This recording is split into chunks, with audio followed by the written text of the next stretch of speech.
للمطيعين وبابه مفتوح للطالبين وآياته برهان للناظرين وكتابه تذكرة للمتقين ورحمته قريب من المحسنين والصلاة النامية الباقية الدائمة على النبي الأمي العربي القرشي الهاشمي حبيب إله العالمين وأشرف الأولين والآخرين وسيد الأنبياء والمرسلين وخاتم النبيين ورحمة للعالمين سيدنا ومولانا أبي القاسم محمد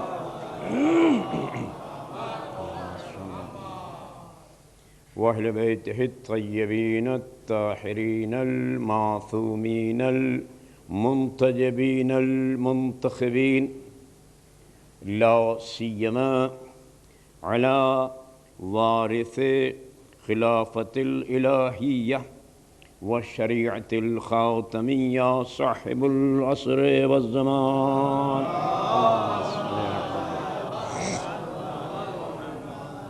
ما دامت السماوات والأرضين ولعنة الله على أعدائهم أجمعين من يوم هذا إلى يوم الدين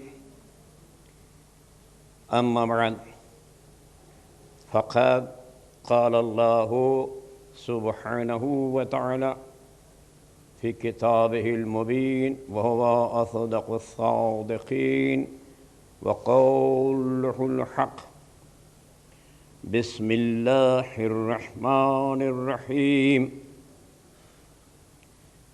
لقد أرسلنا رسلنا بالبينات وأنزلنا معهم الكتاب والميزان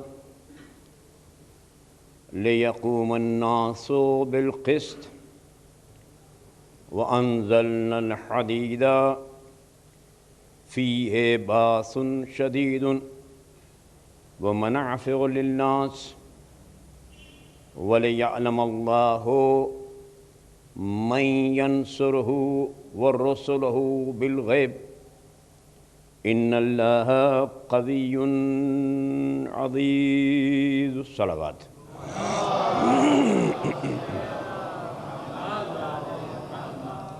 عزیزان محترم، سورہ حدید 25 نمبر کی آیہ مبارکہ جس کے تعلق سے آیت کے مختلف اجزاء جز ان کی وضاحت کی جا رہی ہے، مجھے اس کا احساس ہے اور اپنے مقام پر ایک طرح سے شرمندگی بھی ہے کہ جتنا خاطر خواہ انداز میں وضاحتیں چاہیے میں اپنی کم علمی کی بنیاد پر اس طرح سے وضاحتیں کرنے سے قاصر رہا ہوں، لیکن اطمینان یہ ہے کہ جس حد تک بھی جس چیز کی وضاحت کی ہے تو آپ حضرات کے چہروں کے مطالعے کے بعد، آپ حضرات کے چہروں کی کتاب پڑھنے کے بعد یہ محسوس کیا ہے کہ جو کچھ میں چاہتا ہوں وہ بڑا حصہ جو ہے میری طرف سے آپ کی طرف منتقل ہو گیا ہے۔ یہی مقصد ہوتا ہے مجالس کا، جس کو کہا جاتا ہے کہ یہ محمد و آل محمد کی درسگاہ ہے، تو درسگاہ کے معنی یہ ہیں کہ کہ یہاں سے جب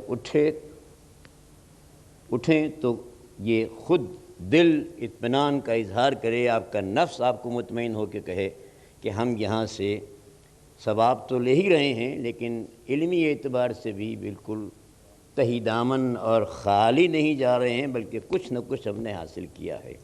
مل کے درود پڑھیں آپ حضرات تو بات آگے بڑھیں۔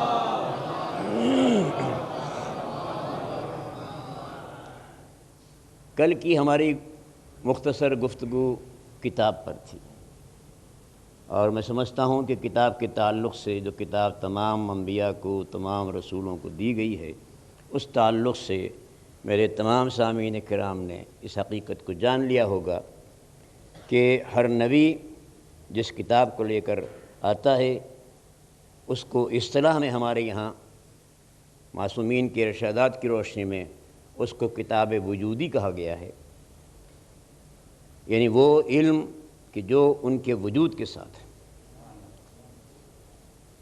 باقی کل میں نے جناب عیسیٰ علیہ السلام کی مثال دی تھی، تو آپ کے علم میں ہے کہ جناب عیسیٰ علیہ السلام کو انجیل 30 سال کے سن کو پہنچنے کے بعد ملی ہے،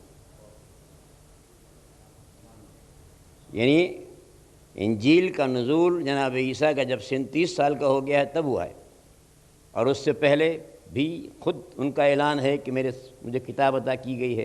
تو اس کے معنی یہ ہیں کہ نزول انجیل کبھی بھی ہو، وہ پہلے دن سے خلقت کے ساتھ جب سے ہیں وہ انجیل کی کتاب اور جو کتاب الہی ہے اس کے عالم تھے۔ یہی ہر نبی کا ہوتا ہے، نبی پیدا ہی ہوتا ہے علم کے ساتھ۔ اور یہ بھی آپ ذہن میں رکھیے، تھوڑا سا اشارہ کر دوں پھر میزان پہ مجھے آ جانا، چونکہ ایک رات کی بات ہے، آج مجھے میزان کی وضاحت کرنا ہے، اور وہ بھی چاہتا ہوں کہ وقت کے اندر ہو جائے، اور کل پھر جو آخری حصہ رہ گیا ہے نزول لوحا، فولاد کا نزول، اس کے تعلق سے گفتگو کرنا، اور پھر مزید گفتگو کا سلسلہ جو ہے کل کے بعد بند ہو جائے گا۔ تو یہ بات آپ ذہن میں رکھیے کہ ایک فرق چاہتا ہوں کہ تاکہ ذہن میں رہ جائے کہ نبی یا رسول یا امام علم کے ساتھ پیدا ہوتا ہے، اور دوسری بات یہ ہے کہ آپ میں کس طرح سے سمجھاؤں میں آپ کو، ایک بات آپ ذہن میں رکھیے، ایک آسانی سے میں اب دوسرے طریقے سے آپ کو سمجھاتا ہوں، مل کے ذرا درود پڑھیں آپ حضرات عرض کرتا ہوں۔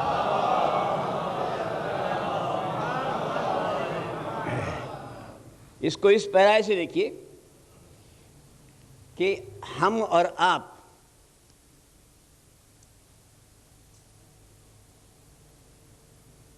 یہاں آنے کے بعد علم حاصل کرتے ہیں، اس کو کہا جاتا ہے علم کسبی یا علم اکتسابی۔ ذہن میں رکھیے اس کو، علم کسبی یا علم اکتسابی، جو ہم یہاں کے حاصل کرتے ہیں، یعنی انگریزی میں کہیں تو اس کو کہیں گے ایکوائرڈ نالج۔ بات سمجھیں، علم کسبی یعنی ایکوائرڈ، جو آپ یہاں آنے کے بعد حاصل کرتے ہیں، ٹھیک۔ یہ شخصیات جو منصب ہدایت پر فائز ہوتی ہیں اللہ کی طرف سے، نبی ہو یا رسول ہو یا امام ہو، یہ ادھر سے جو علم لاتی ہیں اس کو علم لدنی کہتے ہیں، علم محبتی کہا جاتا ہے، جس کو ہم انگریزی میں کہتے ہیں انٹیوشنل نالج۔ یہ ایکوائرڈ نالج، وہ انٹیوشنل نالج، علم لدنی، علم محبتی، اور یہاں علم کسبی، علم اکتسابی۔ لیکن ایک بنیادی فرق ذہن میں رکھیے کہ جو علم لدنی ہوتا ہے،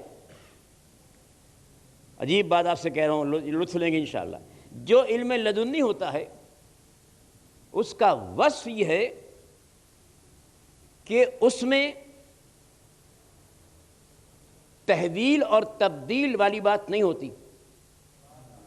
نہیں، یہ ابھی لفظ میں نے بہت مشکل استعمال کر لیے، یعنی اس میں یہ نہیں ہوتا کہ ایک درجے سے دوسرا درجہ، دوسرے درجے سے تیسرا درجہ، یہ اکتسابی نالج میں ہوتا ہے، یہ کسبی نالج میں ہوتا ہے کہ ایک درجے سے دوسرا درجہ بڑھتا چلا جاتا ہے۔ جو صاحبان علم لدنی ہوتے ہیں وہ پہلے دن سے اور عمر کے آخری حصے تک اسی علم کے حامل ہوتے ہیں جو پیدائش کے ساتھ تھا، آخر تک وہی علم رہتا ہے. ایک بات. اور دوسرا وصف سن لیجئے مجھ سے، دوسرا وصف یہ ہے کہ میں اور آپ جتنے حضرات تشریف فرما ہیں، معذرت کے ساتھ ایک بات کہنے جا رہا ہوں آپ سے، میں اپنے کو بھی شامل کرتا ہوں کہ ہم نے علم کسبی حاصل کیا ہے، لیکن اس کا ایک بڑا انتہائی تکلیف دہ عیب ہے اس کے اندر. تکلیف دہ عیب ہے. وہ کیا عیب ہے؟ کہ علم حاصل کرنے کے بعد بھی ہم جاہل رہتے ہیں. اس عیب کو سمجھیے ذرا سا. علم حاصل کرنے کے بعد بھی ہم جاہل رہتے ہیں. یعنی مقصد کیا ہے؟ مقصد یہ ہے کہ کسبی علم کا نقص یہ ہے کہ عالم بننے کے بعد بھی آدمی جاہل رہتا ہے. جاہل رہتا ہے. ابھی آپ خود غور کر لیجئے، ایک شخص پی ایچ ڈی ہے کسی سبجیکٹ میں، فرض کیجئے فزکس میں پی ایچ ڈی کر لیا اس نے. میں اپنے بچے کو لے کر گیا بیماری میں، ڈاکٹر کا نام دیکھ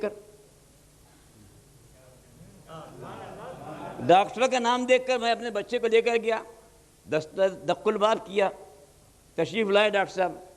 میں کہ ڈاکٹر صاحب ذرا دیکھیے اس کو فیور اتنا شدید ہو رہا ہے.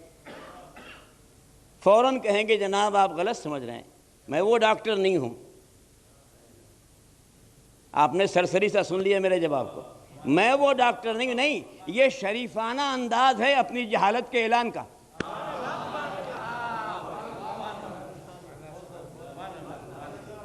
سمجھ رہے ہیں آپ اس کو؟ یہ فرض نہیں.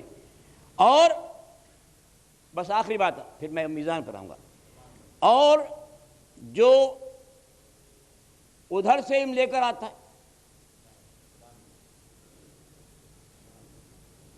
اس کے لیے امام جعفر صادق علیہ السلام کا قول آپ کے لیے اس کا ہونا. مولانا نے فرمایا کہ زمین کبھی حجت خدا سے خالی نہیں ہوتی. ان الارض لا یخلو عن الحجہ. زمین کبھی حجت خدا سے خالی نہیں رہتی.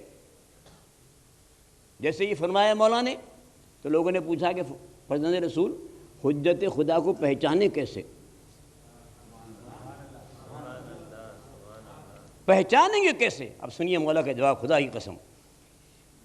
ایک مرتبہ کہا کہ حجت کو پہچاننے کے لیے میں تمہیں آسان سا طریقہ بتا دیتا ہوں.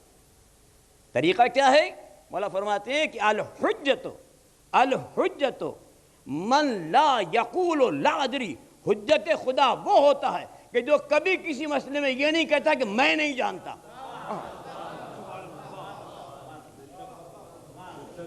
الحجت من لا یقول. حجت خدا کبھی نہیں کہتا. کیا نہیں کہتا؟ لا ادری کہ میں نہیں جانتا. یہ سلونی کا منفی انداز میں جواب ہے. یعنی وہاں جو سلونی کا انداز ہے وہ یہ کہ جو پوچھنا ہے پوچھ لو. یہاں مولانا نے دوسرے انداز سے اس کی بات کی. مل کے درود پڑے ایک مرتبہ تو اس کرتا ہوں.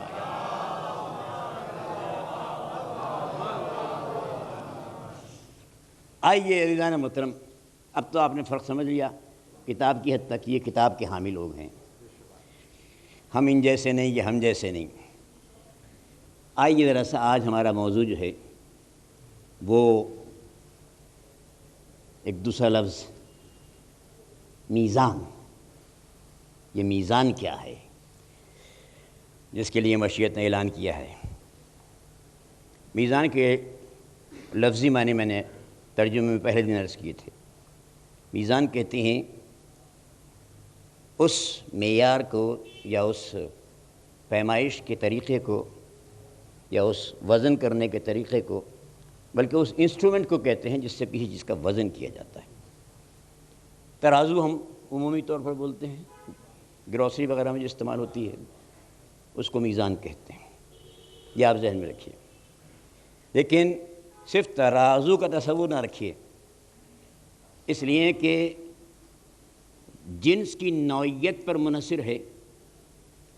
جس نوعیت کی جنس ہوتی ہے ویسا ہی اس کے لیے میزان استعمال ہوتی ہے.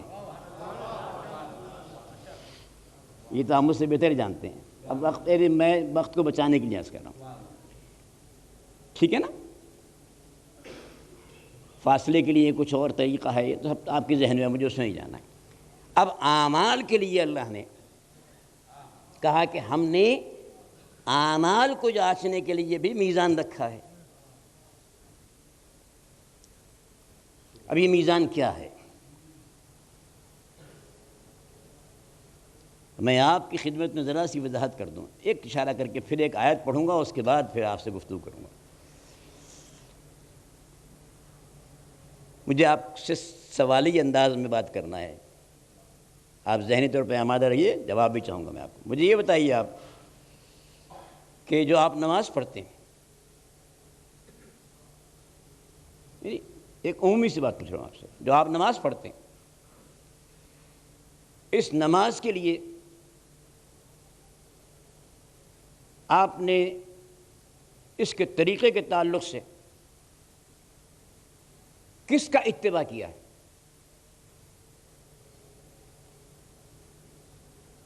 بتائیے. رسول کا بتا دیجیے نا. آپ سر میرے ساتھ تعاون کیجیے نا. تعاون کریں گے آپ کے مسئلے میں آپ سے پوچھنا چاہتا ہوں، مجھے بتائیے تاکہ میرے لیے مددگار ثابت ہو جائیں آپ، ہے نا؟ رسول کا. ٹھیک، بالکل صحیح ہے. اب میں میزان کی ایک وضاحت دے رہا ہوں آپ کے سامنے، پھر میں آیت کے ساتھ آگے بڑھاؤں گا بات. آپ وضو کرتے ہیں آپ، یہ رسول ایسے ہی کرتے تھے. قیام کرتے ہیں، رسول ایسے ہی کرتے تھے. رکوع کرتے ہیں، رسول ایسے ہی کرتے تھے. سجدہ کرتے ہیں، رسول ایسے ہی کرتے تھے. ٹھیک بات تو ہے نا؟ یہ بات واضح ہوئی نہیں ہوئی بات آپ کو؟ اچھا، تو رسول نے کیا مختلف اوقات میں مختلف طریقے سے رکوع کیا ہے؟ قیام الگ الگ کیا ہے؟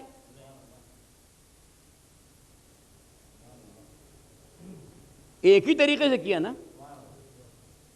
یہ نہیں ہے کہ 2-4 دن کے بعد طبیعت بدلی، بھئی ہم تو چینج چاہتے ہیں.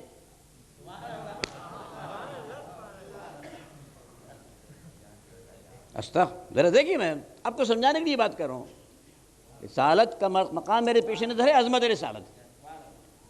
تو یقینی بات ہے کہ رسول نے جو ہمارے لیے از روئے قرآن نمونہ بہترین سورہ احزاب کی 21 نمبر کی آیت کے مطابق،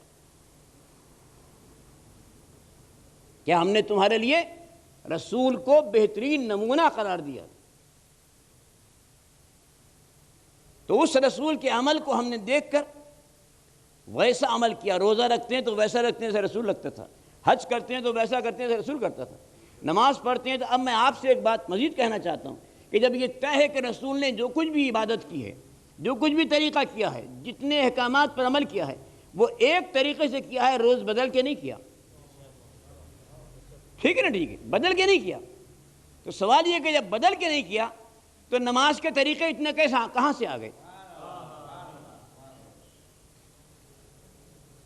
اور کمال یہ ہے کہ ہر جماعت، ہر گروہ، ہر مسلک اپنے طریقے نماز سے اتنا مطمئن ہے، اتنا مطمئن ہے کہ کہتا ہے بس رسول ایسے ہی پڑھتے تھے. ہے نا یہ بات؟ رسول ایسے ہی پڑھتے تھے. اب سوال یہ ہے، میں آپ کے دیکھیے میزان کی بہت سامنے سے وضاحت کر رہا ہوں، پھر آیت پڑھوں گا آپ کے سامنے. اس کو آپ ذہن میں رکھیے کہ اب یہ بات آئی کہ جب فرشتے نمازیں لے کر گئے، ذرا تصور کریے آپ، فرشتے نمازیں لے کر گئے سارے مسالک کی، کسی میں ہاتھ بندھے ہوئے، کسی میں ہاتھ کھلے ہوئے، کسی میں ہاتھ سینے پر، اور جا کر پیش کیا. تو اب اللہ کس سے کہے گا کہ ذرا میزان بن کر بتا دو کہ کون سی صحیح ہے، کون سی غلط ہے؟ بھائی رسول بتائے گا نا. یہ تو مقصد کیا ہوا کہ ہم دعویٰ کریں یہ اور بات ہے، رسول کہے یہ ویسی نماز ہے جیسی میں پڑھتا تھا یہ ہو گیا معیار، یہ ہو گئی میزان۔ تو پہلے تو نبی اور رسول میزان ہوتا ہے سب کے لیے، اور اب اس رسول نے، آج ایک رخ آپ کو دے رہا ہوں، مجھے گفتگو آگے لے جانا ہے، اب اس رسول نے کہا دنیا سے جاتے ہوئے کہ دیکھو میں جا رہا ہوں لیکن دو چیزیں چھوڑ کر جا رہا ہوں۔ توجہ آپ حضرات کی، دو چیزیں چھوڑ کر جا رہا ہوں۔ کتابوں میں یہ آیا کہ ایک کتاب، ایک میرے اہل بیت، لیکن میں آپ کو بتاتا ہوں آج ذرا سا کہ رسول نے کیا بات کہی تھی۔ رسول نے کہا کہ جب میں آیا تھا تو میرے ساتھ بھی دو چیزیں تھیں، کتاب بھی تھی، میزان بھی۔ میں جب چھوڑ کے جا رہا ہوں تو دو چیزیں چھوڑ رہا ہوں، کتاب بھی چھوڑ رہا ہوں، میزان بھی چھوڑ رہا ہوں۔ مل کے درود پڑھتے ایک مرتبہ آواز میں۔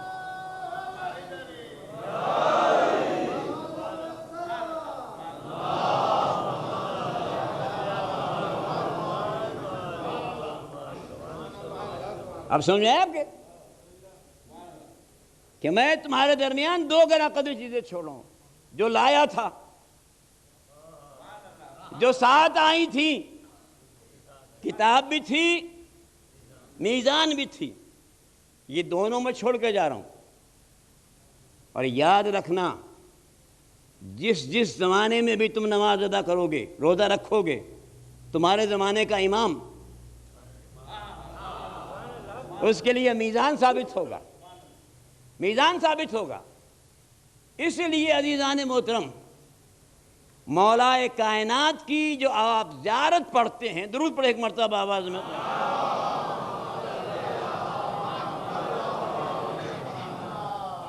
بلکہ پہلے تو خود مولا نے ارشاد فرمایا ہے۔ ایک موقع پر اپنے تعارف کے ساتھ تعلق سے مولا ارشاد فرماتے ہیں کہ انا عبد اللہ وَأَخُو رسول اللہ، میں اللہ کا عبد ہوں، اللہ کے رسول کا بھائی ہوں۔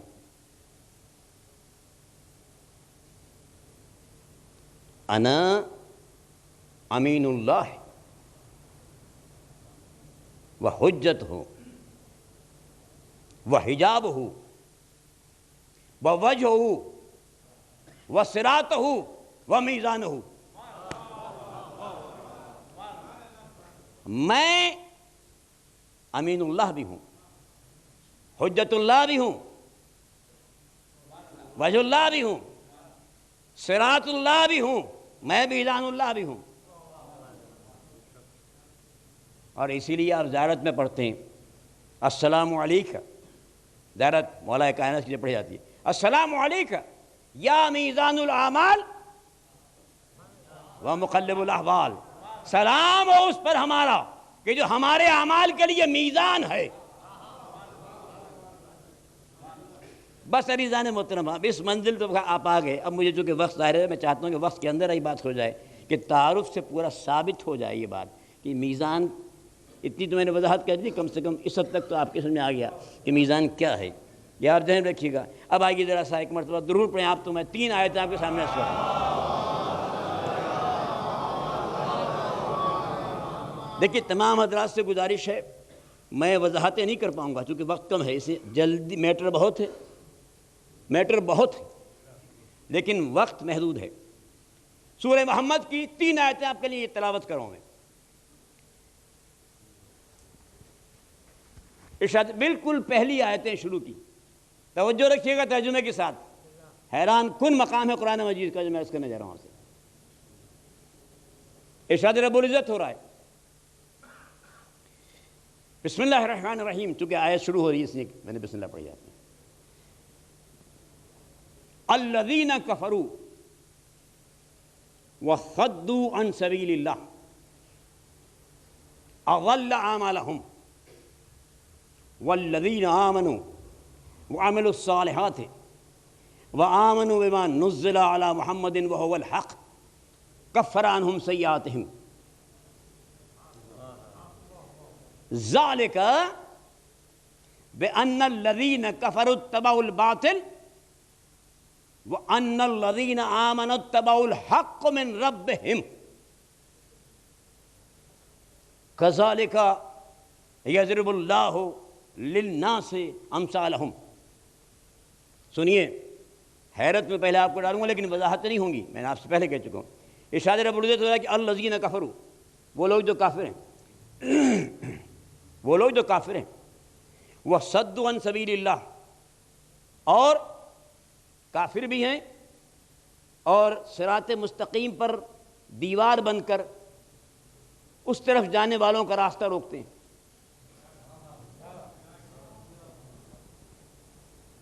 یعنی کافر بھی ہیں اور شیطان صفت بھی ہیں۔ سمجھیے ذرا کفر کو، بہت اچھی طرح سمجھیے۔ بھائی شیطان نے یہی تو کہا تھا نا کہ میں تیرے صراط مستقیم کے آس پاس ہی رہوں گا۔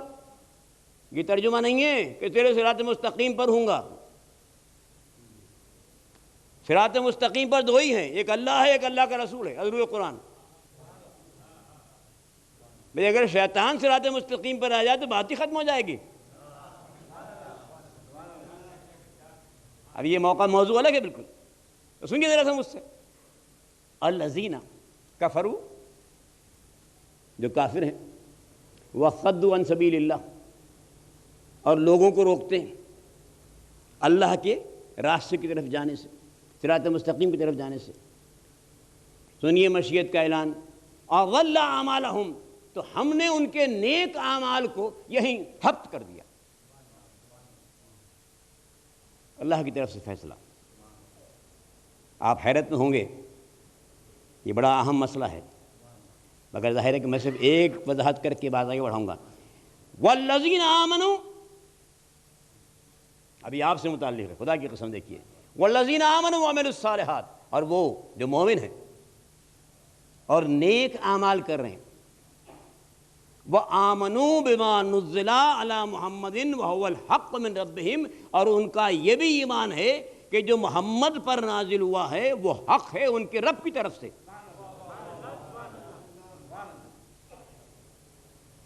پھر سنیے، والذین آمنوا، وہ لوگ جو ایمان لائے ہیں، مومن ہیں، وعملوا الصالحات، نیک اعمال بھی کر رہے ہیں، وآمنوا، ان کا ایمان ہے کس پر؟ بما نزل علی محمد وهو الحق من ربہم، کہ جو کچھ بھی محمد پر نازل ہوا ہے وہ ان کے رب کی طرف سے حق ہے، اس پر بھی ایمان ہے۔ ان کے لیے کیا رکھا اللہ نے؟ کفر عنہم سیئاتہم، تو ہم نے ان کے چھوٹے گناہ یہی معاف کر دیے۔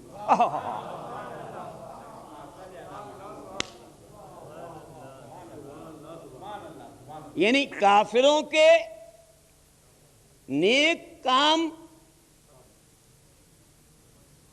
اور ایمان والوں کے سیئات، چھوٹے گناہ، اس لیے کہ کبیرہ گناہ میں معافی ہے جب توبہ کرے آدمی، یہ ایک الگ موضوع ہے۔ کبیرہ گناہوں میں معافی جب توبہ کرے آدمی، کہا جا رہا ہے کہ کفر عنہم سیئاتہم، تو ہم نے ان کے سیئات، چھوٹے گناہ معاف کر دیے۔ اب یہ کس کے معاف کیے چھوٹے گناہ؟ اب یہاں مشکل آ جاتی ہے کہ میں وضاحت نہیں کروں گا تو میری جو بات آپ تک ہے وہ پہنچ نہیں پائے گی۔ ذرا پھر سنیے ایک مرتبہ، اور ایک سوال کر کے مسئلے کو حل کرنے کی کوشش کروں گا۔ پھر سنیے ذرا اس جز کو، والذین آمنوا، ترجمہ کرتے لیے آپ ساتھ ساتھ، وہ لوگ جو ایمان والے ہیں، وعملوا الصالحات، نیک اعمال بھی ہیں ان کے ساتھ، وآمنوا بما نزل علی محمد، اور ان کا ایمان ہے اس نزول پر بھی جو محمد پر ہوا ہے۔ کیا ایمان ہے؟ هو الحق من ربہم، کہ جو ان کے رب کی طرف سے حق ہے۔ اب میں صرف ایک سوال آپ سے پوچھتا ہوں کہ یہ جو پہلے کہا کہ والذین آمنوا، تو کیا یہ آمنوا والے وہ نہیں ہیں جن کا ایمان ہے؟ بھائی اب جو نازل ہوا ہے محمد پر وہ تو قرآن ہے،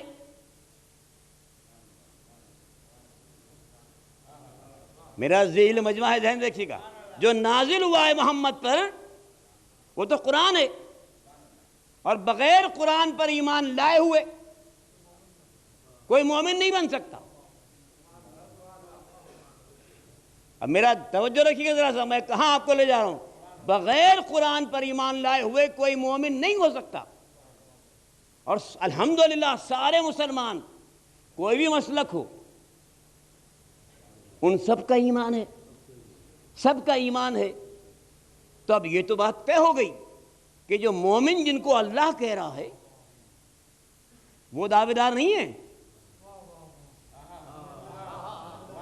دیکھیے دعویٰ میرا الگ ہے، وہ خود کہہ رہا ہے، تو اس کے معنی یہ ہے کہ جو ایمان والا جن کو کہا جا رہا ہے ان کا ایمان قرآن پر ہے جو نزول ہے۔ تو پالنے والے اب یہ ایک آخری شرط تیسری کیوں لگا دی کہ ان کا اس پر بھی ایمان ہے، بما نزل علی محمد، جو ہم نے نزول کیا ہے محمد پر۔ کیا ایمان ہے؟ هو الحق من ربہم، کہ وہ حق ہے ان کے رب کی طرف سے۔ تو مشیت کہے گی سب کا ایمان ہے، مجھے بھی معلوم ہے، لیکن کوئی ایسا نزول ہے جو میں نے کیا ہے محمد پر، اس پر سب کا ایمان نہیں ہے۔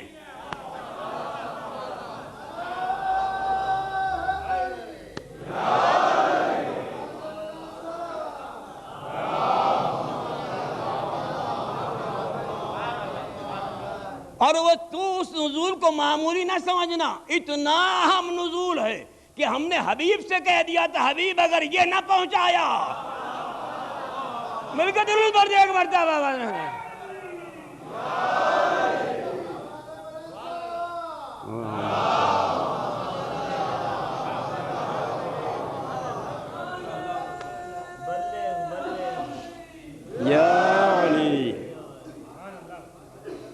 اب پڑھیے ذرا سا پھر سلسلے سے والذین آمنوا وعملوا الصالحات، وہ جو مومن ہیں نیک اعمال کر رہے ہیں، وآمنوا، اور ان کا ایمان ہے، بما نزل علی محمد، جو ہم نے ایک نزول خاص کیا ہے محمد پر۔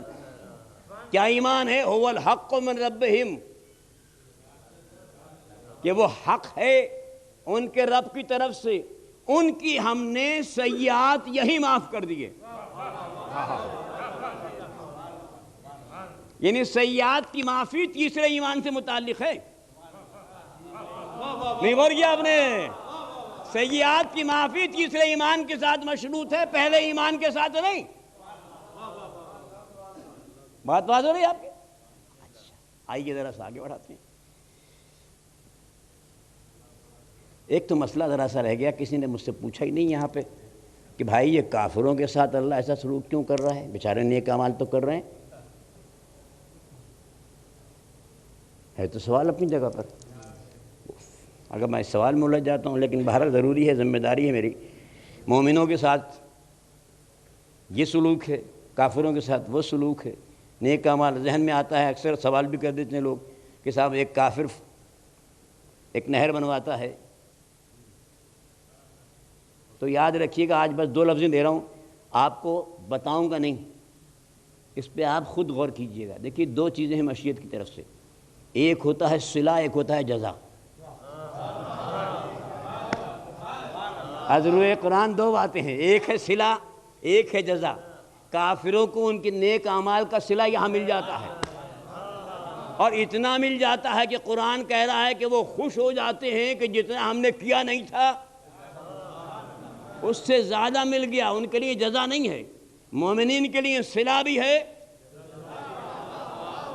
درود پڑھ دے ایک مرتبہ آواز ہے۔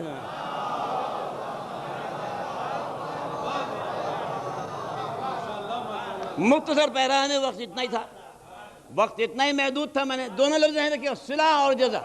صلہ کہتے ہیں معاوضے کو، بس ذہن میں دیکھیے اس کو۔ آئیے ذرا سا اب آگے چڑھتے ہیں، پوچھیں اللہ میاں سے، پالنے والے تو نے کافروں کے ساتھ یہ کیا، مومنوں کے ساتھ یہ کیا، اب وضاحت خود آ رہی ہے بغیر ہمارے پوچھے۔ ایسا رحیم و کریم ہے، اس نے کہا ضرورت نہیں پوچھنے کی، تم خاموش رہو، میں بتاتا ہوں خود۔ سنیے ذرا سا آگے سنیے آیت، آگے سنیے اب آیت، آخری آیت عرض کر رہا ہوں۔ ذالک، یہ ہم نے کیوں الگ الگ سلوک کیا؟ ذالک، یہ ہم نے اس لیے کیا ہے، بِأَنَّ الَّذِينَ كَفَرُوا اتَّبَعُوا الْبَاطِلَ، اس لیے کیا ہے کہ کافر جو ہیں وہ باطل کے پیچھے جا رہے ہیں۔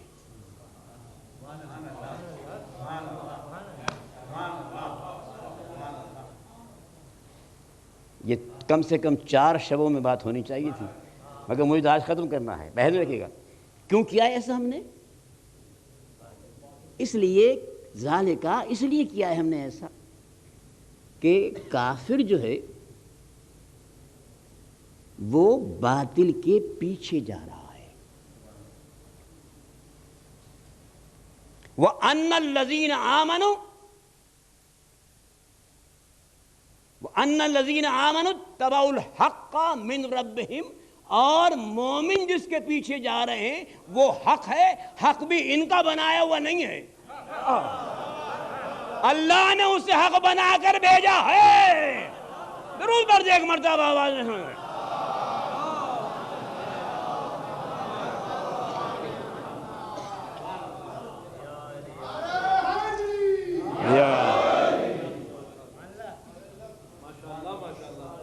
بہت توجہ رکھیں ذرا سا، جلد سے جلد بس بات چاہتا ہوں آپ تک پہنچ جائے ایک مرتبہ. اب آپ کی سمجھ میں آیا جناب کہ مشیت نے بتایا کہ مسئلہ سارا یہ ہے کہ کافر، دنیا کفر باطل کے پیچھے جا رہی ہے. میں ایک وضاحت کروں گا اور آپ سے گزارش ہے توجہ رکھیں ذرا سا. باطل کے پیچھے جا رہی ہے اور ایمان والے حق کے پیچھے جا رہے ہیں. وہ حق اللہ کا بنایا ہوا ہے. عزیزان محترم، یہاں ایک لفظ آئی ہے، تمام ذی علم حضرات تشریف رکھتے ہیں. لفظ کیا آئی ہے؟ اتبعوا، اتباع کرنا. اتباع کہتے ہیں کسی کے پاؤں کے نشان دیکھ کر قدم پہ قدم ملا کر جانا، اسے اتباع کہتے ہیں. انگریزی میں اسے کہتے ہیں فالو. ٹھیک ہے؟ آپ دیکھیے میں کم سے کم وقت کو کس طرح یوٹیلائز کرنا چاہ رہا ہوں. اتباع کے معنی نقش قدم سامنے اور اس کے پیچھے چلا جائے. قرآن نے کہا کافر باطل کے نقش قدم پر جا رہا ہے، مومن حق کے نقش قدم پر جا رہا ہے. ایک جملہ سنیں گے آپ، پورے قرآن مجید میں پروردگار عالم نے کہیں اپنے اتباع کا حکم نہیں دیا ہے، کہیں اپنے اتباع کا حکم نہیں دیا ہے. اس لیے کہ اتباع کے لیے ضرورت ہے فٹ پرنٹس کی، پاؤں کے نشان کی. اگر حکم دے دیتا تو جسم ثابت ہو جاتا. مل کے ضرور پڑھ دے ایک مرتبہ آواز میں.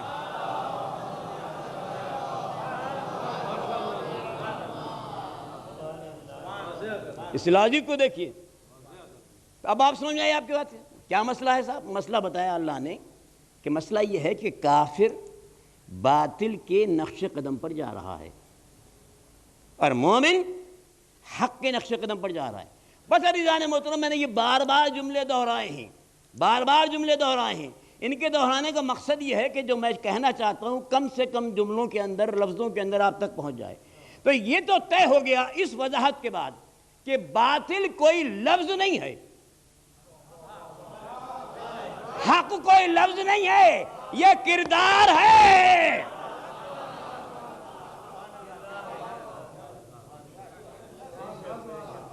ابھی تو طے ہوا. اس لیے کہ باطل لفظ مان لیں لغت کا تو اس کے نقش قدم تو نہیں بنیں گے. حق کو اگر لفظ مان لیں لغت کے اعتبار سے تو نقش قدم نہیں بنیں گے. تو پتہ چلا کہ کچھ کردار ہیں، کچھ کردار ہیں جن میں سے ایک کردار کو نام دیا جا رہا ہے باطل کا، دوسرے کردار کو نام دیا جا رہا ہے حق کا. باطل کی ذمہ داری قبول نہیں کر رہا، حق کی ذمہ داری قبول کر رہا ہے. نہیں غور کیا؟ باطل کی نہیں، حق کی نہیں کہہ رہا میں نے حق بنا کر بھیجا ہے، میں ذمہ دار ہوں. نہیں غور کیا آپ نے؟ یعنی جو کچھ یہ کرے گا، میرے کے درود پڑھتے ایک مرتبہ آواز ہے.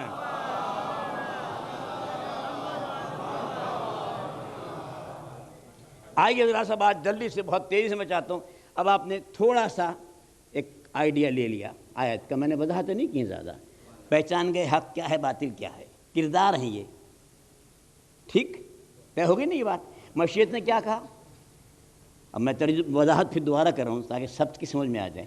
کہا یہ کہ بھائی مسئلہ یہ ہے ہم نے جو کافر کے ساتھ ایسا کیا، کافروں کے ساتھ اور مومنین کے ساتھ یہ کیا، مسئلہ یہ ہے کہ کافروں نے جس کے نقش قدم کو چنا ہے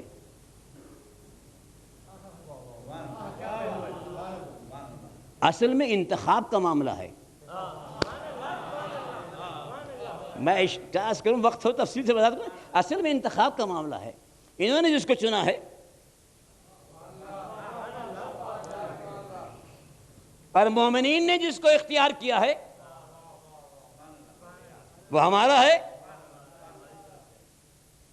سمجھے اس کو؟ اور عزیزان محترم، وقت کی کمی کی وجہ سے قرآن مجید نے ایک مثال بھی دے دی ہے، اگرچہ اس کا اطلاق مکمل طور پہ یہاں نہیں ہو سکتا لیکن مثال دے دی ہے.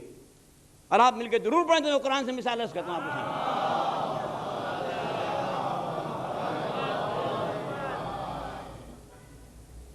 سورہ شعراء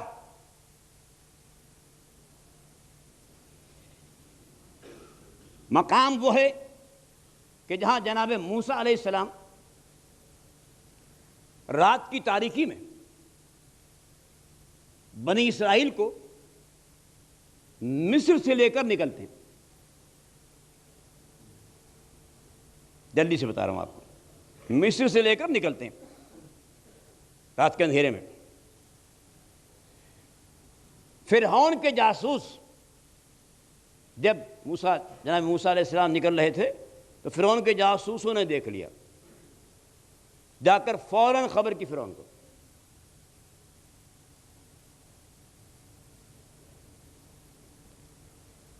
کہ جناب موسیٰ بنی اسرائیل کے ساتھ نکل گئے شہر سے.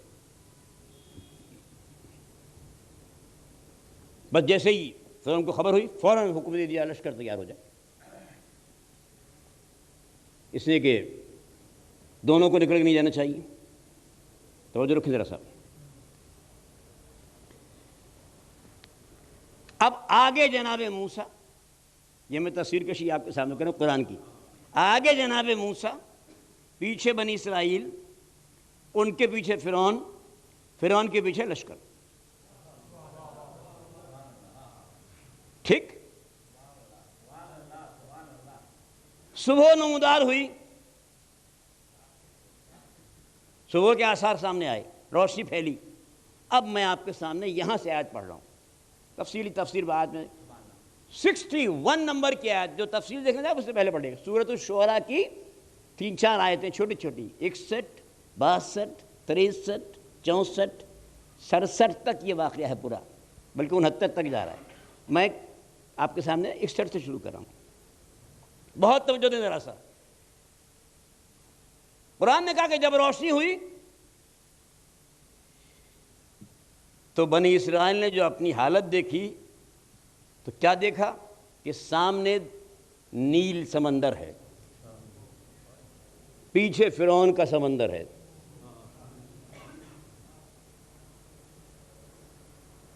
اس مقام پر بنی اسرائیل نے کہا فلما ترى الجمع، 61 نمبر کی آیت، فلما ترى الجمعان، جیسے ہی دونوں گروہ نے، دونوں جماعتوں نے، دونوں گروپس نے ایک دوسرے کو دیکھا، یعنی بنی اسرائیل نے اور جناب موسیٰ نے فرعون اور فرعونیوں کو دیکھا، فرعون اور فرعونیوں نے جناب موسیٰ اور بنی اسرائیل کو دیکھا. بہت توجہ جناب حضرت، بہت توجہ. میں آج ایک عجیب منظر آپ کے سامنے پیش کر رہا ہوں.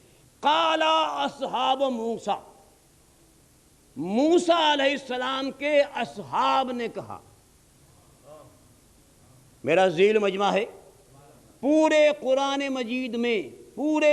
مجید میں نبی کے تعلق سے اصحاب کی لفظ جمع کے ساتھ یہاں آئی ہے بس.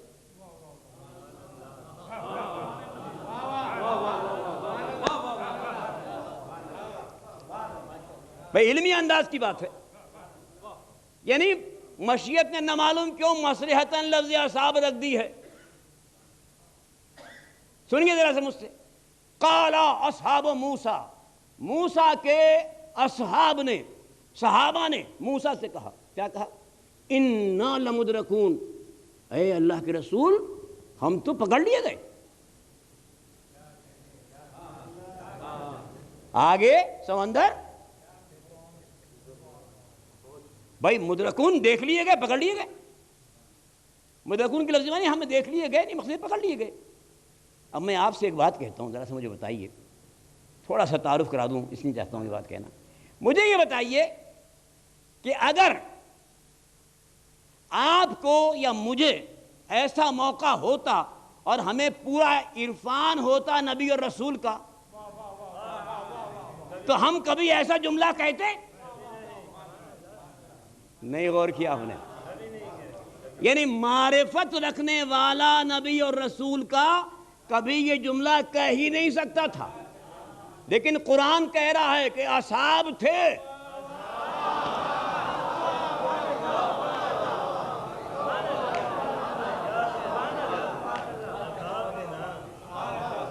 میں نے نہیں کہا,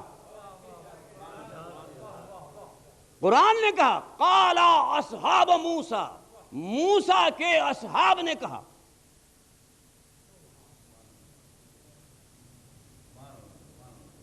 تو پالنے والے کیا نبی کے اصحاب بھی بغیر معرفت کے ہو سکتے ہیں؟ تو جواب ملے گا اگر نہ ہوتے ضرور پڑھ دے ایک مرتبہ آواز.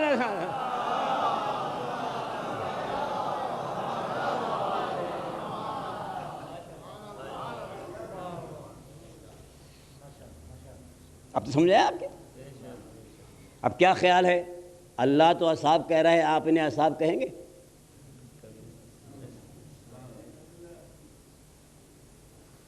قال اصحاب موسیٰ انا لمدرکون.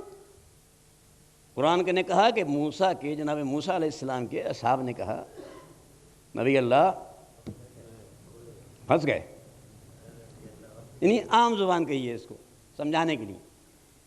پیش در کے معنی دیکھ لیے گئے, پکڑ لیے گئے, ذہن رکھیے گا اس کو. اب سنیے خدا کی قسم, واہ واہ واہ, 62 نمبر کی آیت. جیسے یہ سنا جناب موسیٰ نے ایک مرتبہ انداز بدل کے کہا قال کلا. جناب موسیٰ نے کہا ہرگز ایسا نہیں ہو سکتا ہے. بس فرق ذہن میں رکھیے گا, جملہ دوں گا تو لطف آئے گا آپ کو. فرق ذہن میں رکھیے گا, 2 قول آپ کے سامنے آئے, اصحاب کا بھی قول آیا, نبی کا بھی قول آیا. اصحاب نے کہا ہم پکڑ لیے گئے, نبی نے کہا ہرگز نہیں ہو سکتا. دونوں کی قول 2 مختلف انداز کو بتا رہے ہیں.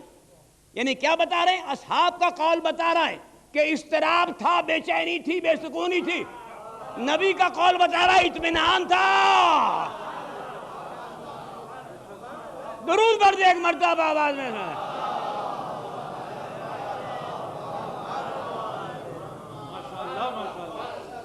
اصحاب کا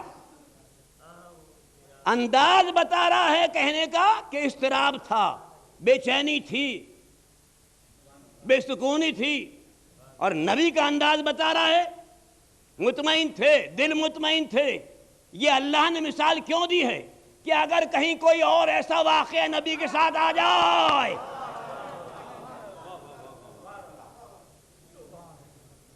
جناب موسیٰ نے کہا, اب سنیے خدا کی قسم کیا انداز ہے, قال موسیٰ نے کہا کلا, ہرگز نہیں ہو سکتا ایسا,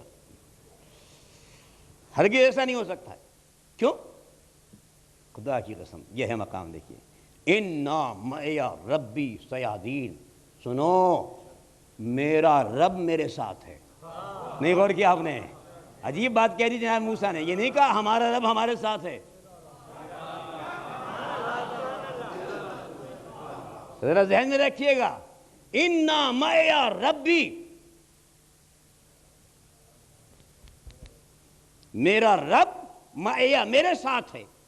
سیادین, وہ میرے لیے راستہ پیدا کر دے گا.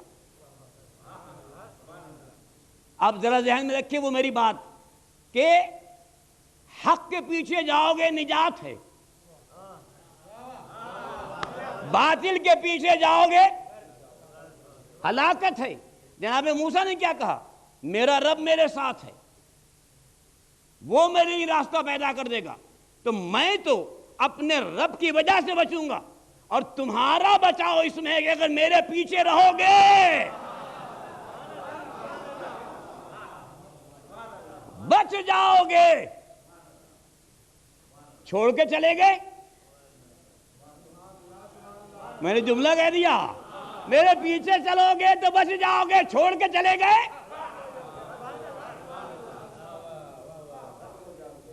اِنَّا مَعِیَ رَبِّی سَیَہْدِینِ, میرا رب میرے ساتھ ہے, وہ میرے لیے راستہ پیدا کر دے گا. بس جیسے ہی جناب موسیٰ نے کہا, قرآن نے آگے بڑھ کر 63 نمبر کی آیت میں کہا فَأَوْحَيْنَا مُوسَىٰ, ہم نے فوراً موسیٰ پہ وحی کی. اَنِ اضْرِب بِعَصَاكَ الْبَحْرَ, موسیٰ دیکھ کیا رہے ہو, اپنے عصا کو ذرا پانی کی سطح پر تو مارو. فَانْفَلَقَ, بس جناب موسیٰ نے وحی کے آنے کے ساتھ جیسے ہی عصا کو مارا, کیا ہوا؟ فَانْفَلَقَ, پانی پھٹ گیا. لفظ معنی پھٹ گیا, الگ الگ ہو گیا. اور کتنی جگہ سے الگ ہوا؟ 12 جگہ سے.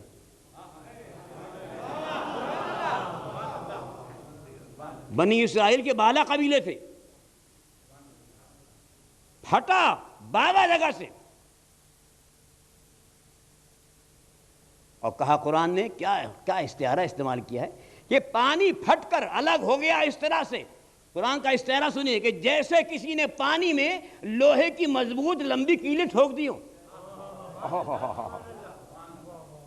تو کانما کا طود العظیم, جیسے کسی نے کیلیں ٹھوک دی ہوں. ارے یہ محاورہ قرآن کے ساتھ ہو گیا کہ پانی میں کیل اگر ٹھوکے. درود پڑھنے سے ایک مرتبہ آواز میں سے.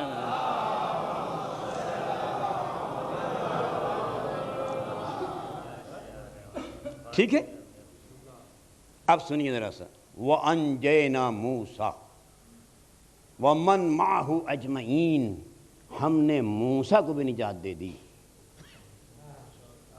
اور ان سب کو بھی نجات دے دی جو موسیٰ کے پیچھے تھے. اجمعین, ان سب کو بھی نجات دے دی. ان میں سامری بھی ہے جس نے آگے بڑھ کر گوشالہ پرستی کرائی تھی, وہ بھی موجود ہے اس میں, لیکن چونکہ موسیٰ کے ساتھ جا رہا ہے.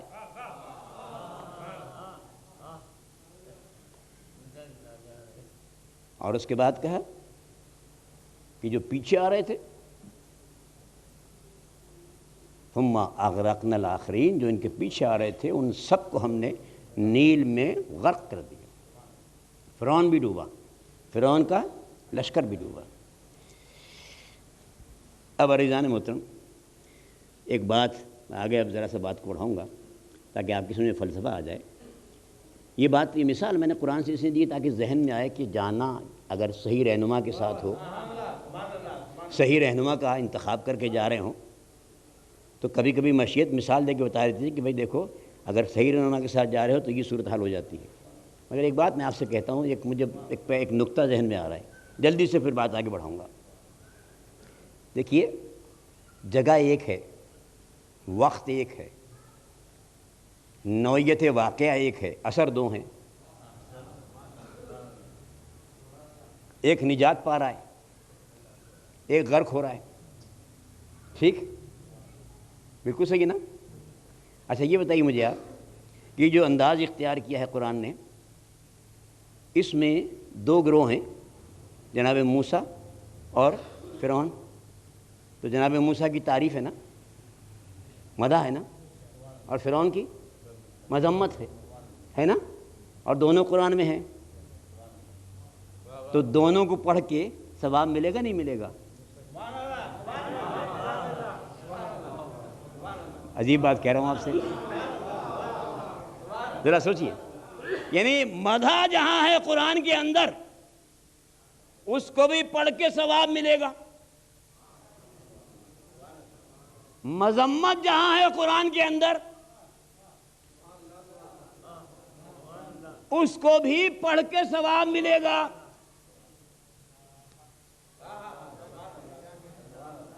جو مدح ہے اس کو بھی پڑھ کے ثواب ملے گا, جو مذمت ہے اس کو بھی پڑھ کے ثواب ملے گا. یہ فلسفہ کیا ہے؟ یہ ہے قرآن کا تولا اور تبرہ. درود پڑھ دیں ایک مرتبہ آواز میں.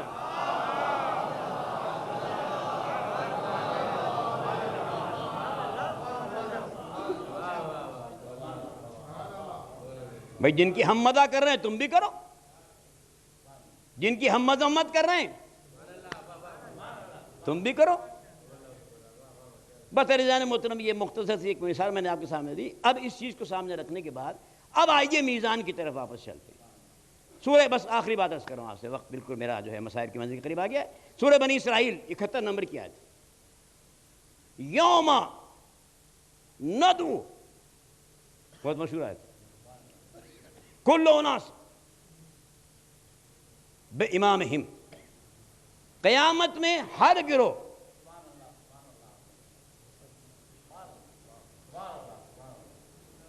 اپنے اس رہنما کے ساتھ آئے گا جس کا اس نے اتباع کیا ہوا ہو، جس کے پیچھے چلا ہو، یعنی اس کو امام کہا گیا ہے۔ قرآن نے دو قسم کے امام بتائیں، ایک سورہ سجدہ میں 24 نمبر کی آیت میں، وَجَعَلْنَا مِنْهُمْ أَئِمَّةً يَهْدُونَ بِأَمْرِنَا لَمَّا صَبَرُوا، ہم نے انہیں امام بنایا ہے جو ہمارے امر سے ہدایت کرتے ہیں، اور کس بنیاد پہ بنایا ہے؟ ان کے صبر کو دیکھ کر، ان کے صبر کو دیکھ کر ہم نے انہیں امام بنایا ہے، اور یہ ہمارے امر سے ہدایت کرتے ہیں۔ سورہ سجدہ۔ سورہ قصص، یہ 24 نمبر کی آیت تھی، سورہ قصص 41 نمبر کی آیت، وَجَعَلْنَهُمْ أَئِمَّةً يَدْعُونَ إِلَى النَّارِ، اور ان کو امام بنایا گیا ہے، یہ جہنم کی طرف لے جاتے ہیں۔ اب جملہ سنیے گا، بس میں آخری بات عرض کروں۔ دو امام بتایا اللہ نے، ایک امام وہ جن کو اس نے بنایا ہے،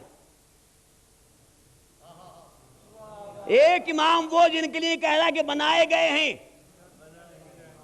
یدعون الی النار، کہاں لے جا رہے ہیں؟ آگ کی طرف۔ تو بھائی اب تو پتہ چل گیا کہ جو جس کے پیچھے جا رہا ہوگا، نہیں، اب سمجھیے میزان کو۔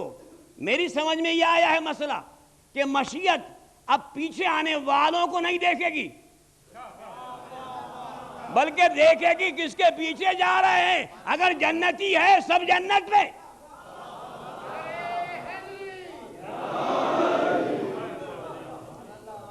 اس لیے کہ میزان سامنے ہے، میزان کو سامنے رکھ کر وہ ہر آنے والے کے عمل کو دیکھے گا۔ میزان گوارا ہی اس کو کرتا ہے کہ جس کا عمل اس کے عین مطابق ہو، اس کی نمازیں ویسی ہوں جیسے اس نے پڑھی ہیں۔ بڑی مشکل منزل ہے، اس کی نمازیں ویسی ہیں جیسے اس نے پڑھی ہیں میزان نے، اس کے روزے ویسی ہیں جیسے میزان نے کیے ہیں، اس کے حج ویسی ہیں جیسے میزان نے کیے ہیں۔ چوتھے امام سے پوچھا گیا،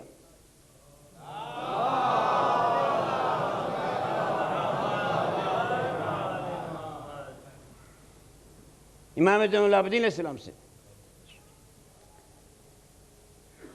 کچھ جنت و جہنم کی بات ہو رہی تھی، مولانا نے عجیب بات کہی، بس یہ آخری بات عرض کر رہا ہوں ممبر کے تحت۔ مولانا نے کہا، اے ہمارے دوستو، ہمارے شیعو، جنت تمہارا مسئلہ نہیں ہے۔ سنیے ذرا توجہ کے ساتھ، اے ہمارے دوستو، جنت تمہارا مسئلہ نہیں ہے، وہ ملے گی، اس لیے کہ ہم نے ضمانت دی ہے،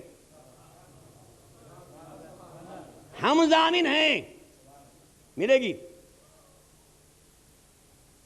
لوگ بڑے خوش ہوئے، اور میں آپ کو بھی دیکھ رہا ہوں ماشاءاللہ سن کے بہت مسرت۔ انہوں نے فرمایا کہ جنت مسئلہ نہیں تمہارا، ملے گی۔ لوگ خوش ہوئے بہت، انہوں نے کہا نہیں، تمہارا مسئلہ ہے وہ سن لو مجھ سے۔ لوگوں نے فرض رسول مسئلہ کیا ہے؟ کہا تمہارا مسئلہ یہ ہے کہ کب ملے گی۔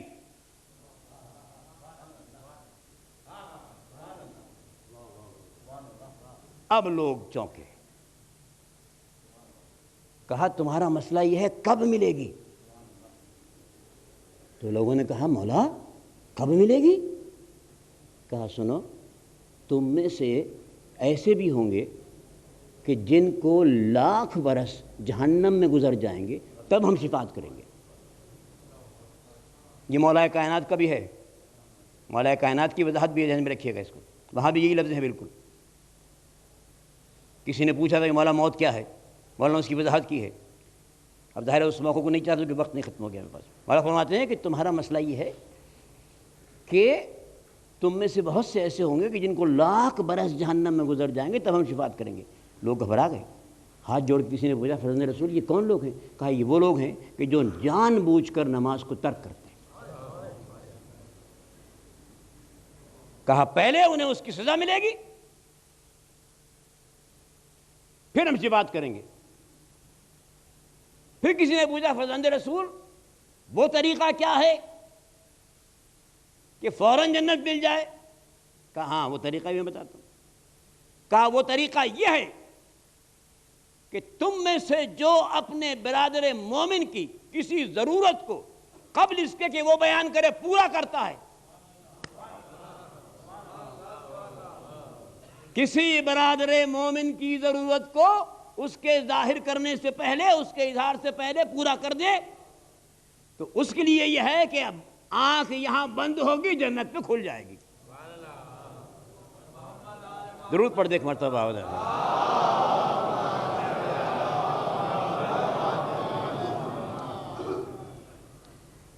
تو میزان امام، میزان نبی، میزان رسول وہ بتائے گا کہ کون سا عمل میرے عمل کے مطابق ہے۔ اللہ نے ان کو معیار بنایا ہے۔ بس عزیزان محترم، میں نے آخر میں جس امام کا تذکرہ کیا،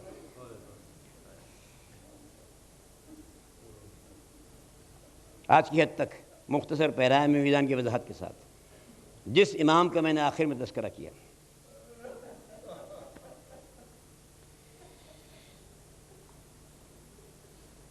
اس امام کی امامت کا انداز، ہمارے 12 ائمہ ہیں لیکن کسی امام کی امامت اس طرح شروع نہیں ہوئی۔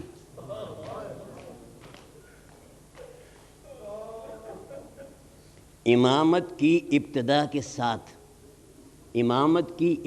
ساتھ پہلا مسئلہ جو پوچھا گیا، پہلا مسئلہ امام وقت سے جو پوچھا گیا،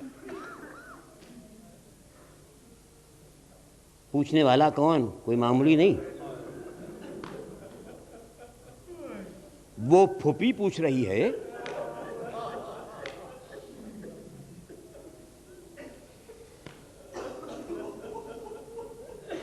کہ جس کے سپرد کیا تھا باپ نے۔ پوچھتی ہیں شہزادی آ کر، اے بیٹا تم امام وقت ہو، بتاؤ ان جلتے ہوئے خیموں میں جزاکم اللہ خیرن جزا، میرے امام نے کہا کہ پھوپھی اماں جان کی عبادت ضروری ہے۔ کہا بیٹا سروں پہ چادریں نہیں ہیں۔ اللہ اکبر، کسی امام کی امامت اس انداز سے شروع نہیں ہوئی۔ اور پھر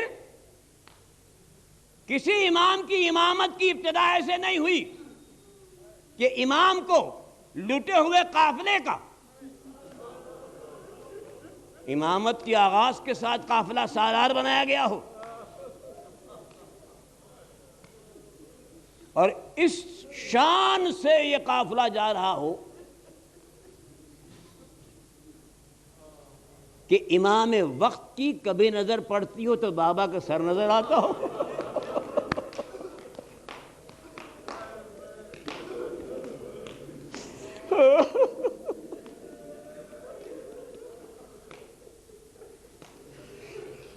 کبھی نظر پڑتی ہو تو بابا کا سر نظر آتا ہو، کبھی چچا کے سر پہ نظر پڑتی ہو، کبھی 18 برس کے گڑیل بھائی علی اکبر کے سر پر نظر پڑتی ہو۔ کل میں نے امام حسین علیہ السلام کے سر کے تعلق سے آپ کے سامنے عرض کیا تھا۔ مطلب ایک آخری بات بہت کم وقت کے اندر جلد سے جلد چاہتا ہوں۔ عزیزان محترم، میرا مولا سیدانیوں کے لٹے ہوئے قافلے کے ساتھ، جو رکھے ذرا سا بس، سیدانیوں کے لٹے ہوئے قافلے کے ساتھ میرا مولا کربلا سے چلا، کوفے میں آیا، کوفے کے بازار سے گزر گیا، ابن زیاد کے دربار سے گزر گیا، کوفے سے لے کر شام تک مصائب پر مصائب اٹھاتا ہوا، پھوپھیوں کے ساتھ، ماں کے ساتھ، بہنوں کے ساتھ، دوسرے اور مخدرات کے ساتھ، منازل سے منازل طے کرتا ہوا صبر کے ساتھ چلا. لیکن جب یہ قافلہ دمشق شہر کے بازار میں پہنچا تو وہاں جو صورتحال تھی وہ ایسی تھی کہ میرا مولا زندگی بھر یہی کہتا رہا، شام الشام الشام. جزاکم اللہ خیرا. بس ایک روایت سن لیجیے. عزیزان محترم، جب امام حسین علیہ السلام رخصت آخر کے لیے آئے تھے تو بہن سے دو باتیں کی تھی خاص طور پر. ایک آج عرض کرتا ہوں، ایک کل عرض کروں گا. بہن سے چلتے ہوئے کہا تھا، زینب آنے والے وقت میں مصائب بڑے سخت ہیں. امام سب بتا چکے تھے، آنے والے وقت میں مصائب بڑے سخت ہیں. زینب تم صابرہ ماں کی بیٹی ہو، صابرہ ماں کی بیٹی ہو، مصائب کیسے بھی سخت ہوں صبر کے دامن کو نہ چھوڑنا. یہ کہہ کے ماں کے صبر کو یاد دلا کر اٹھے اور مان کچھ خیال آیا. ایک مرتبہ متوجہ ہو کہ زینب اقسمت علیک، میں تجھے اپنے حق کی قسم دے رہا ہوں، صبر کا دامن نہ چھوڑنا. عزیزان محترم، بس آخری روایت کروں، صبر کا دامن نہ چھوڑنا. سید سجاد دمشق کے بازار سے گزر گئے، زینب بھی گزر گئی صبر کرتی ہوئی، بھائی کی بات یاد تھی. لیکن جب بازار دمشق سے گزرنے کے بعد ایک مرتبہ محل کے دروازے پر پہنچی اور شیور نے کہا کہ اے قیدیوں بیٹھنا نہیں، ابھی یزید کے دربار میں جانا ہے. بس جیسے یہ سنا شہزادی یا تو کھڑی تھی یا بیٹھ گئی. بیویوں کو پکارا، آؤ میرے پاس آ جاؤ. میں بارگاہ عزتی میں ہاتھوں کو بلند کرتی ہوں، تمہیں آمین کہنا ہے. ارے جیسے ہی پھوپھی کی یہ انداز کو دیکھا، ایک مرتبہ زینب نے حیرت سے سنا کہ زنجیروں کی آواز آ رہی ہے، ہتکڑیوں کی آواز آ رہی ہے. اب جو شہزادی نے دیکھا بھتیجا قریب آ رہا ہے. آنے کے بعد کہا، پھوپھی اماں میں خود کچھ نہیں کہتا، ذرا بابا کے سر کو دیکھ لے. اب جو زینب نے ماں جائے کے سر کو دیکھا، آنکھ میں اشک بار، لب ہل رہے تھے، کمر پکڑ کے کھڑی ہو گئی ماں جائے. الا لعنت اللہ علی اعدائهم اجمعین وسيعلم الذین ظلموا ای منقلب ینقلبون. الہی وسیدی و مولایا. پالنے والے واسطہ محمد و آل محمد کا جمیع مومن و مومنات کے حوائج شریعہ کی تکمیل فرما. پالنے والے ہمیں جو بے روزگار ہیں ان کو روزگار عطا فرما، جو برسر روزگار ہیں ان کے روزگار میں وسعت و ترقی عطا فرما.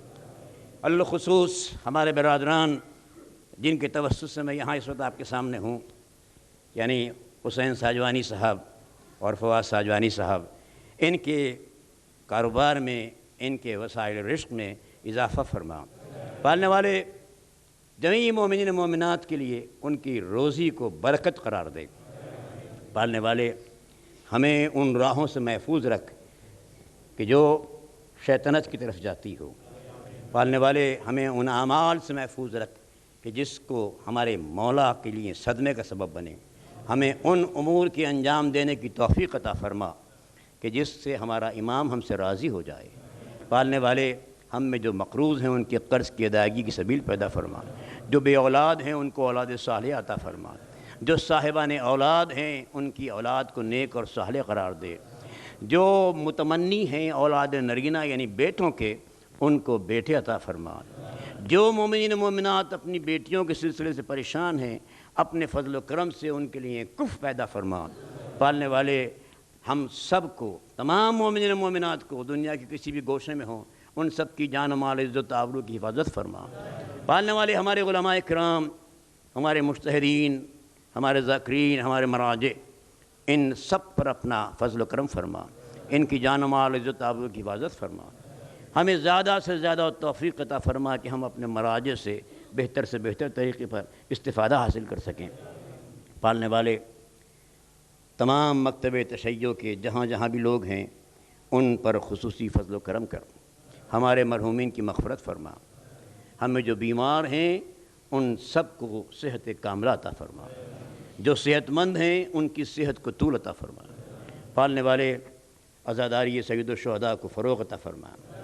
ہم جب تک بھی آخری سانس ہے اپنے اس عبادت سے کوتاہی نہ کریں، ہماری ان کوششوں کو اپنی بارگاہ میں قبول فرما جو اب تک اس سال ہم اس سلسلے سے کر چکے ہیں۔